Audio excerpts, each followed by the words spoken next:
If you want to be a stoic in life, if you want to be a leader in life, you can't waste time fantasizing that everyone's going to be perfect all the time, that people are going to make perfect choices.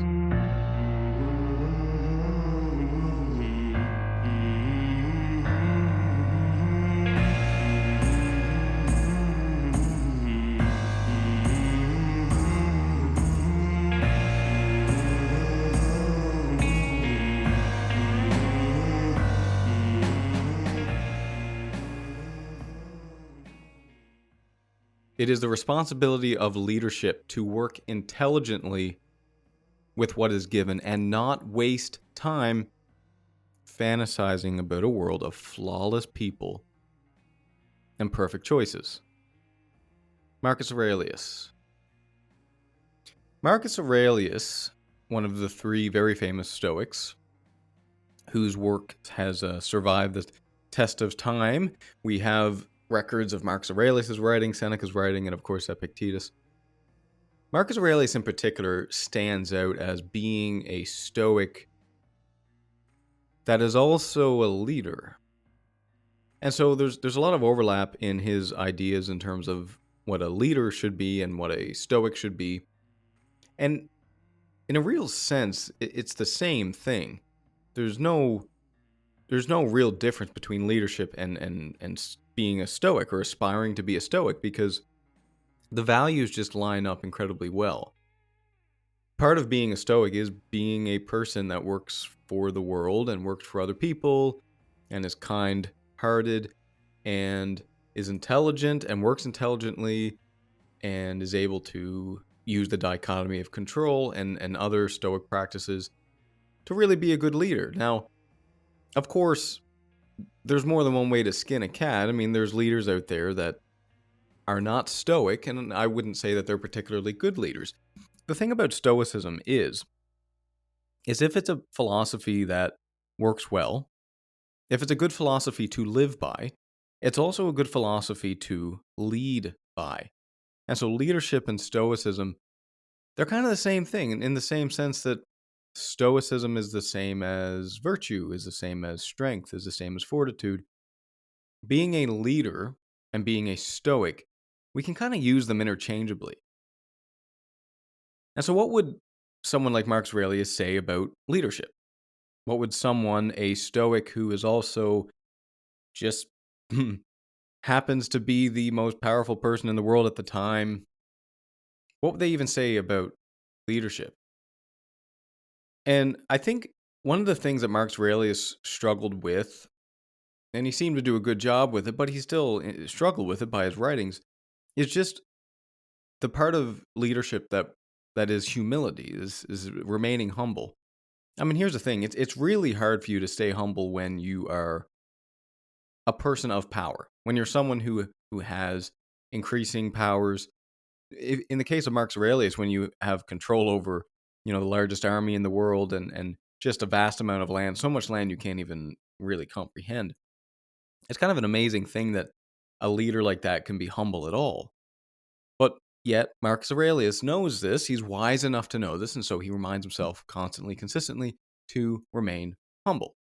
Preaches all the time about humility. And so first, I would say that Marcus Aurelius would say that a leader as well as a Stoic has to remain humble, and that's why they practice memento mori. It's a reminder that you're not going to be here forever, that really you're a speck of dust, and that unless you are someone like Marcus Aurelius, people are going to forget your name very quickly. But what he says here in this quote, the one that I read at the start, it is the responsibility of leadership to work intelligently with what is given and not waste time fantasizing about a world of flawless people and perfect choices. In the same way that you can say that's the responsibility of a leader, which I'll get into a little bit more, it's also just the responsibility of a productive, good person in life. And this is why leadership and being a good person and Stoicism is kind of the same thing. Let's break down the first part. To work intelligently with what is given. With what is given. Not with what we wish was given, right? Not with something that we had before. No. We work intelligently with what we're given right now. And the fact of the matter is that you are given a situation in a leadership role, in life, whatever hand you're dealt. I can guarantee you that it is not a perfect one. I can guarantee you that there are some things in there that are uncomfortable. But it is what it is at the end of the day. It's another great idea of Stoicism. It's the same one that we're talking about here. It is a responsibility of leadership to work intelligently with what is given. And what are you given in life? You're given some strengths. You're given some weaknesses. You're given some, what would you say, restrictions on what you can be. You probably can't be someone that lives to be 1,500 years old.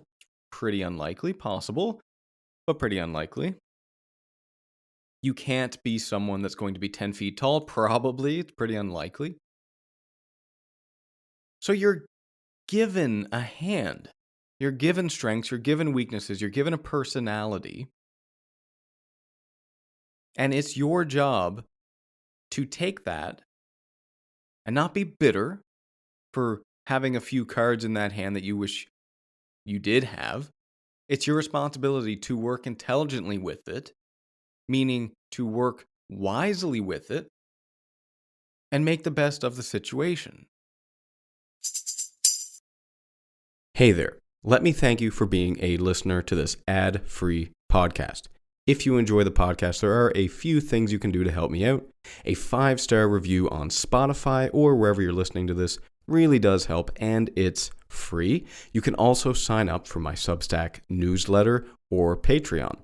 Substack free gets each episode emailed to you along with the transcripts in the form of an article. You'll also get access to my live talks, followed by a Q&A afterward.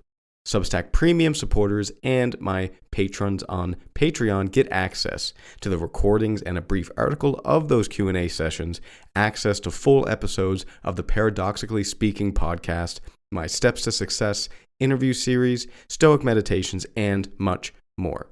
Links to Substack and Patreon can be found in the show notes. So in leadership, as it is in life, you're given a situation. Specific to a leader, you're given a team. You're given a team of people. You're given tools to use. The company provides you, or maybe you provide your team and yourself with particular tools. Your geographic location, whatever the work is. You're given a situation, and it's your responsibility. It's not, now, it would be good for you to work intelligently with what you're given. No, it's your responsibility. If you are going to be a leader, and that is a choice to be a leader, if you're going to bear that cross, you have to work intelligently with what is given and not be bitter and resentful and angry at the world for the team, the tools, the geography, whatever it is that you don't have, but be grateful for what you do have and to work intelligently within those tools, within that realm. And so I mentioned people in that, right? Because that's one of the things. What you are given as a leader, and in life, by the way, are people around you. You're given a community. Now, you can choose to be antisocial and ignore that community. That's not a good road. But you're given people around you. When you're born into the world, you're given parents. You might have some siblings. You get choice over who you get to spend your time with as you get older. In a leadership position, you're given a team of people to lead, to manage. And so, one of the things that is very, very common among leaders is to get frustrated at the people on their team for mistakes and for imperfect choices.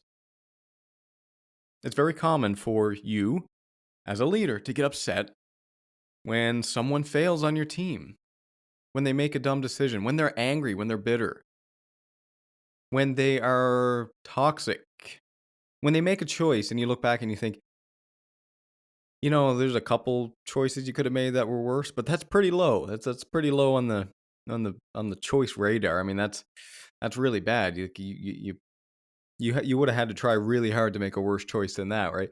Your goal as a leader is to see those people that are deeply flawed, that are emotional,